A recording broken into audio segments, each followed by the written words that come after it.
So we've just heard the news about Declan Rice being out for 4 to 6 weeks, and I want to talk about less of the injury and more about the impact that this could have on West Ham going forward, because we know the quality that Declan Rice brings to the team. But with injuries and with the quality of player that's been injured, there comes repercussions in terms of, it's not just the CDM position that's been affected, where whether Noble starts or whether Connor Coventry comes in or whoever's going to play in that role. It's about the players around him. We've been playing in a four-back formation with Declan Rice and Thomas Soucek as that single pivot. But what you will see, does the injury of Declan Rice affect maybe Cresswell's behaviour in a back four? Because the amount of times you'll see Cresswell going forward and then you'll see Declan Rice drift over to that left-hand side to vacate that position. You've also got, what does this have the impact on Thomas Soucek? Now, for me personally, with no Declan Rice in the team, we have to go to a back five. We have to go to a back five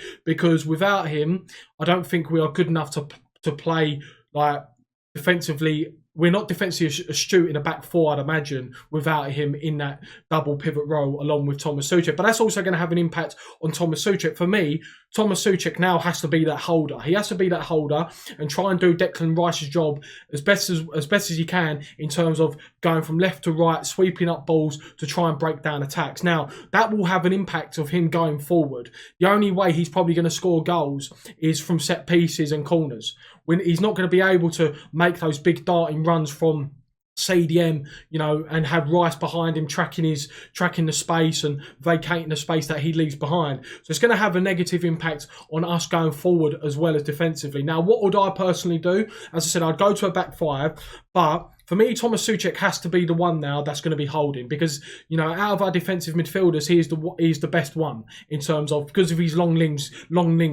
he'll be able to, track runners, he'll be able to intercept, he'll be able to make some pivotal tackles.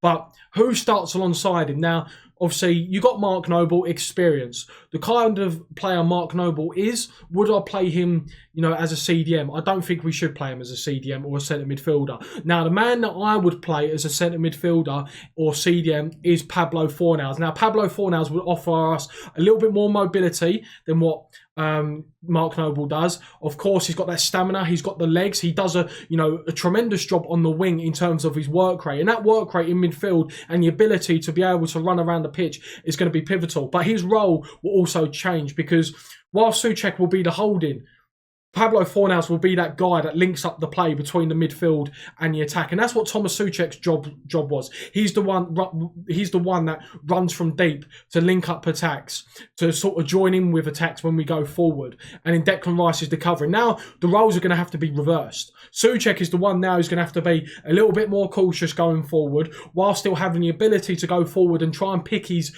times when he does go forward a lot more wisely because of the fact that he doesn't have Declan Rice next to him. But having Fornals next to him will give us that little bit more creativity on the ball, the work rate, the ability to get round the pitch, but also be that gap in between going forward and helping the attack. So for me, I think we have to go back five. I'd stick Soucek and Pablo Fornals, with Pablo Fornals being the more creative of the two, the one that's obviously going to still have the defensive discipline, but his job in terms of the two, he's the one that's going to go out and help the attackers, whether it be Ben Rama, Bowen, Lingard. And then for me, I think we've got to start with Lingard, then possibly, and then it's going to be either Bowen or Ben Rama and then Antonio up top. But we've seen this with Liverpool.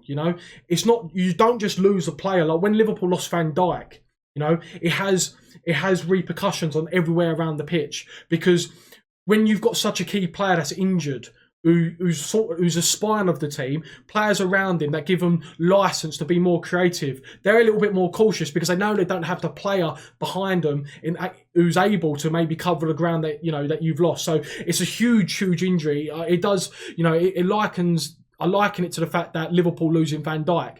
Declan Rice for us is just as equally as important as Van Dijk is to Liverpool. So it's going to have huge repercussions on whoever plays left wing back or left back.